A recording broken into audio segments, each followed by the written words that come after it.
Hi, this is Maceo Lewis. Welcome to ML Sports Talk.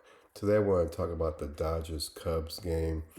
The Dodgers heading into this game were 11-5, third in the North. I'm sorry, in the National. Cubs were 10-7, sixth in the National.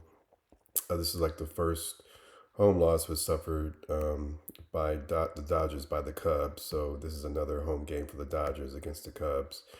And going to this game, we knew that there was not going to be any Freddie Freeman, although he did come in like late in the ninth inning, but it didn't matter. The Dodgers still lost 4-2.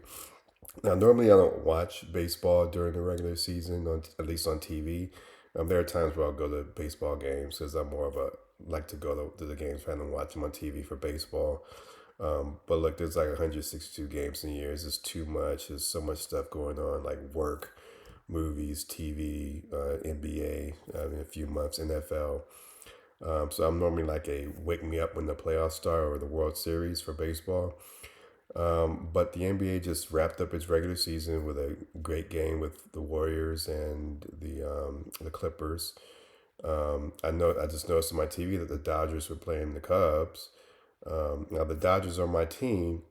However, I do have a heart for the Cubs, mainly because I used to play for the Cubs. As you see, I have proof right here. Also, here's my team. Now, again, that's obviously that's not MLB. This is T-ball.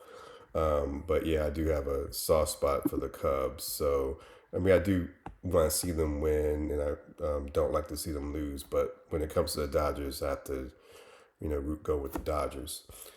But anyway, my take on the game. I mean, Crow Armstrong.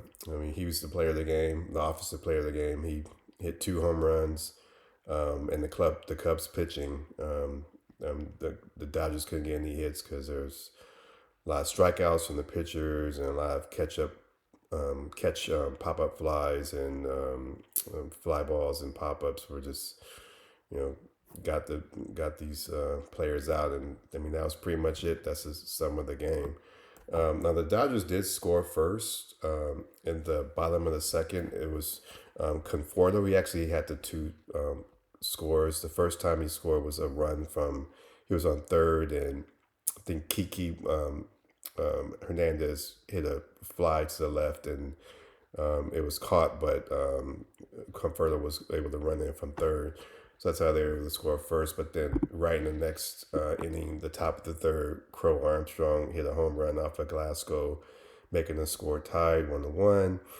Later, Bush gets the Cubs' first lead at the top of the sixth, again off of Glasgow with a home run, making the score 2-1. And then the bottom of the sixth, Conforto gets his other run.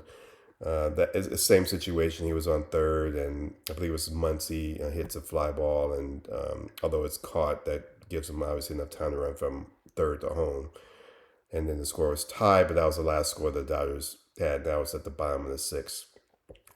Cubs take the lead top of the seventh, again with Crow Armstrong hits a home run off of Trinan, making it 3-2. And the final score came when top of the eighth, Horner hit like a single to the right, and it allowed Tucker to run in from third to home, making it 4-2.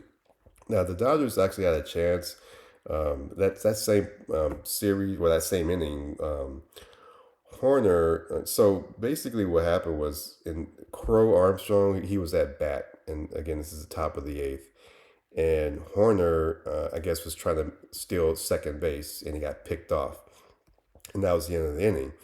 So I was like questioning at that point. I was like, why is he trying to steal second base? Because bear in mind, uh, Horner was on first, and there was another Cub on third, and Crow was coming up to bat. So Crow, the same Crow that just hit two home runs, potentially would have gotten hitting a home run with two on, not a grand slam, but like one under a grand slam, making it possibly three.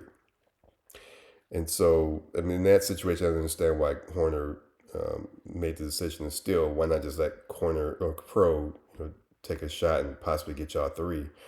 In fact, in the next inning, Crow was still at bat because the Dodgers didn't score at the bottom of the eighth, and he had hit the ball and he got a triple. So if those two Cubs were on base, that would have been 2 points right there. So that would have made the score 6-2. But the Dodgers didn't take advantage of it. They just couldn't hit like I said, any runs, any home runs or anything. Because I mean, the pitching was, I guess they just got outmatched this game by the pitching. So there you have. That's my quick take on the Dodgers and the Cubs game today. So just hit the subscribe button so you can see more takes on the games I watch and my reactions to the sporting news.